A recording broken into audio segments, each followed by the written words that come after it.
ইলিশ মাছ খেতে ভালোবাসে না এমন বাঙালি খুঁজে পাওয়া মুশকিল। আমাদের ঘরেও সবাই ইলিশ মাছ খেতে খুব ভালোবাসে। আর আজ বানাবো সর্ষে পোস্ত ইলিশ। প্রথমেই মাছগুলো কেটে ধুয়ে রেখেছি। এখন আমি মাছের জন্য মশলাটা রেডি করে নেব। তার জন্য এখানে নিয়ে নিচ্ছি সমপরিমাণে সাদা সর্ষে, কালো সর্ষে আর পোস্ত। সর্ষে পোস্তর সাথে আমি বেশ কয়েকটা কাঁচা লঙ্কাও মিক্সিতে দিয়ে দিচ্ছি। এবার জল দিয়ে সর্ষে পোস্তর পেস্টটা রেডি করে নেব।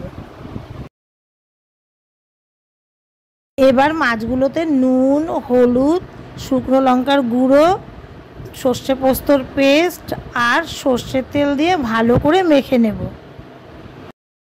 একই রকমভাবে কিন্তু আপনারা পমফ্রেট, চিংড়ি, পাবদা মাছও রান্না করে নিতে পারেন। মাছটা ভালো করে মেখে নিয়ে আমি কিছুক্ষণ রেস্টে রেখে দেব। আপনারা চাইলে রঙের জন্য এখানে কাশ্মীরি লঙ্কার গুঁড়োও ব্যবহার করতে পারেন। আপনারা কে কোথা থেকে আমার ভিডিওটা দেখছেন কমেন্টে কিন্তু অবশ্যই জানাবেন। কড়াইতে সর্ষের তেল গরম করে কালো জিরে ফোড়ন দিয়ে মেখে রাখা মাছগুলো দিয়ে দেব।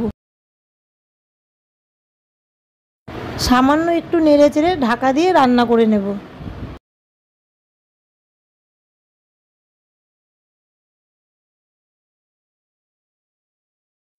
আমার সর্ষে পোস্ত ইলিশ রেডি।